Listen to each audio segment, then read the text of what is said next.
यो भिडियो आजको भिडियोमा चाहिँ म तपाईहरुलाई इंग्लिश सब्जेक्टको जुन विद्यार्थी मूल्याङ्कन रहेको छ त्यो कसरी गर्ने भनेर देखाउन गइरहेको छु। भिडियोलाई पुरा हेरेर सिक्नु होला। वेलकम टु आवर च्यानल पहिलो प्रयास। आज चाहिँ हामी तपाईलाई इंग्लिश सब्जेक्टको विद्यार्थी मूल्याङ्कन कसरी गर्ने भनेर सिकाउन गइरहेको छु। धेरैजनाले कमेन्ट गर्नुभएको हुँदा यो भिडियो बनाएको हो र यो कसरी गर्ने भनेर चाहिँ म तपाईलाई यहाँनेरि सिकाउने छु र भिडियोलाई सुरु गरौँ। सो भिडियोलाई सुरु गरौँ। यहाँ चाहिँ रहेको छ मेरो इंग्लिश सब्जेक्टको जुन असाइनमेन्ट। अब यो चाहिँ कसरी गर्ने भनेर म तपाईलाई सिकाउन गइरहेको छु। फर्स्टमा त यहाँ लेखिएको कुरालाई ध्यान दिएर पढ्नु होला। के भनेको छ हेर्नु त। Recognize identity and produce rhyming words near, for example near here हो। यस्तो राइमिङ वर्डहरू प्रोड्युस गर्न सक्ने। Listen and response to the wide variety of spoken भनेको छ। यसमा पनि हेर्नु होला। Follow the message in short simple conversation. Identify key information from the short speech or conversation. Find out the specific information, name, date, time, etc. from different kind of simple spoken language. Form a variety of listening comprehension tasks. Listen and भनेर यहाँनिर धेरैवटा दिएको छ। अब यसमा चाहिँ के गर्नु पर्यो भने यो तपाईले सबै कुराहरू एकै दिनमा गर्न सक्नुहुन्छ क्या।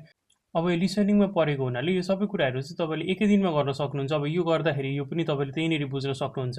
त्यहीँनेरि आइडेन्टिफाई गर्न सक्छन् कि सक्दैनन्, त्यहीँनेरि परफर्म गर्न सक्छ कि सक्दैनन् हो, त्यो कुराहरू चाहिँ एकै दिनमा बुझ्न सक्नुहुन्छ। जस्तै मैले तपाईहरुलाई यहाँनिर देखाउन खोजेको चाहिँ के हो भन्दा, फर इक्जाम्पल 1083 को 1 महिनाको 27 गते यो कुरा गरेको थिएँ अरे। अब यो सबै चाहिँ मैले 1 महिनाको 27 मै गरेर सक्छु नि त। तपाई अब कति दिन लाउनुहुन्छ त्यही अनुसार लेख्नु होला। तपाईको कुनै फरक पनि हुन सक्छ। मैले चाहिँ यो 27 मै गरेको थिएँ भनेर मैले 27 नै लेखेको छु। 1 महिना 27 गते र लास्टको पनि 1 महिना 27 गते भनेर मैले यो सबै कुराहरू चाहिँ 27 गते नै गरेको छु। अब यसमा चाहिँ तपाईले नेक्स्ट के रहेको छ हेर्नु त। अचिभमेन्टमा कति ल्याए त उनीहरूले भनेर चाहिँ गर्दाखेरि अब तपाईलाई कति दिन मन लाग्यो, कस्ता छन् उनीहरूको अवस्था, त्यही अनुसार दिनुपर्ने हुन्छ। मैले डाइरेक्ट 4 नै दिएँ। त्यसपछि के भनेको छ, listen and respond to a wide variety of spoken words, sentence, questions both verbally non verbally, मैले 4 नै दिएँ।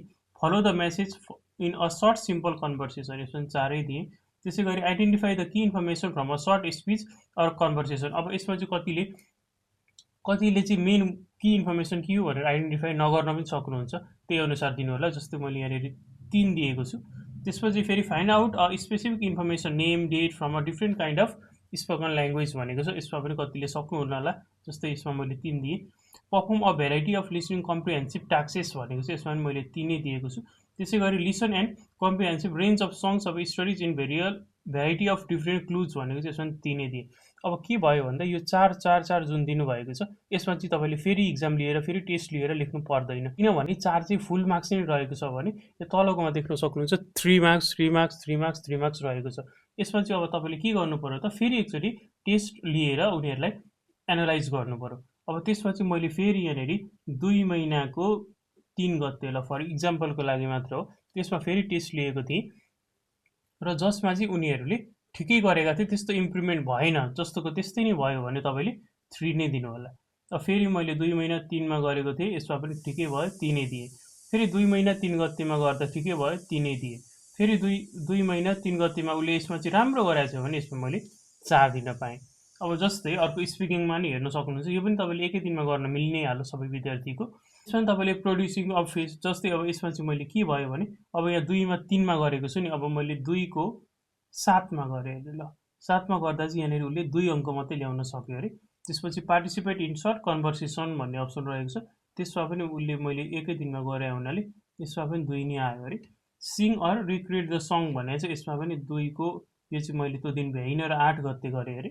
यसमा पनि उसको 2 नै आयो अरे। अब के भयो त भन्दा सबैमा 2 आएको छ। अब उसको लागि त फेरि इम्प्रुभमेन्ट त गर्नु पर्यो। अब गर्नको लागि चाहिँ मैले फेरि 2-3 दिन प्र्याक्टिस गराएर 2 को 11 मा गरेँ अरे। ल 2 को 11 मा गर्दा चाहिँ के भयो त, उनीहरूको चाहिँ 2 बाट 3 सम्म जान सक्ने भयो उनीहरू। र यसरी नै भर्दै मैले यति चाहिँ पुऱ्याइसकेको छु। यहाँनिर चाहिँ मैले डेटहरू लेखिनँ। डेटहरू नलेख्नुको कारण चाहिँ यहाँ भिडियो साह्रै लामो हुने भएकोले कारणले गर्दा मैले यहाँनिर इम्प्रुभमेन्टहरू लेखिसकेँ। अब यति गरिसकेपछि यसको पनि लेख्नु होला। त्यसपछि हेर्नु त टोटल अब्टेन मार्क्स भनेको छ। टोटल अब्टेन मार्क्स भनेको चाहिँ कस्तो भन्दाखेरि चाहिँ यो तपाईँले सबै जोड्नु होला। जस्तै 4 यहाँनिर के छ हेर्नु त 4 प्लस 4 प्लस 4 प्लस अब 3 आएको छ भने यताको हेर्नु होला 3 3 3 4 3 4 3 यो सबै जोडेर यहाँ लेख्नु होला। जस्तै फर इक्जाम्पल यो सबै जोड्दाखेरि चाहिँ कति भयो भन्दा 75 भयो अरे ल। यो सबै जोड्दा चाहिँ 75 भयो अरे। अब यसलाई पर्सेन्टेजमा चाहिँ कसरी निकाल्ने भन्नुहुन्छ भने यो सबैमा कतिवटा छ त्यसलाई काउन्ट गर्नु होला। फर्स्टमा त 1 2 3 4 5 6 7 8 7 8 9 10 11 12 13 14 15 16 17 18 19 20 21 22 23 24 25 26 27 28 कतिवटा छ त्यतिलाई जस्ट फर इक्जाम्पलको लागि 27 वटा छ अरे। अब के गर्नु पर्यो 27 इन्टु 4 गरिदिनु होला। यति गरिसकेपछि तपाईँको 27 इन्टु 4 गर्दा कति आउँछ त हो त्यति निकाल्नु होला। यति निकालिसकेपछि तपाईँले अब पर्सेन्टेजमा चाहिँ कसरी लाने भन्नुहुन्छ भने जस्तै हाम्रो 75 आएको छ 75 डिभाइड बाई 27 इन्टु 4 इन्टु 100 गरिदिनु होला। जस्तै 75 हाम्रो यो काउन्ट गरेर जोडेर आएको मार्क्स हो र यो 27 इन्टु 4 चाहिँ किन गऱ्यौँ भन्दा यो प्रत्येक सब्जेक्टमा हेर्नु त यसमा नि 4 marks 4 marks 4 marks 4 marks 4 marks 4 marks हो यसरी यहाँनिर के गर्न सक्नुहुन्छ भने प्रत्येकमा 4 4 4 रहेको हुनाले यो सबै नम्बरलाई काउन्ट गर्नु होला। यो सबै कतिवटा छ नि त्यसलाई काउन्ट गरेर इन्टु 4 गर्नुभयो भने तपाईँलाई साह्रै सजिलो हुन्छ।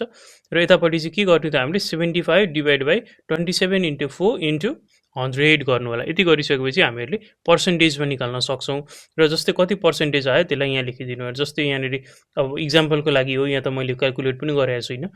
यसको लागि चाहिँ जस्तै मैले यहाँनिर 79.5% आयो अरे ल, 79.5% आयो अरे। एउटा डेमोको लागि मात्र हो, यहाँ चाहिँ वास्तविक नै टेस्ट लिएर गरेको होइन। त्यसैले गर्दा यहाँनिर मैले आफ्नै मनमर्जी तरिकाले तपाईँलाई बुझाउन मात्र गरे हो भने यसरी नै तपाईँले अब सेकेन्ड युनिटमा पुग्नुभयो। त्यहाँ हेर्नु त माई डेली लाइफ भन्ने छ, यसमा पनि तपाईँले त्यसरी नै गर्नु होला।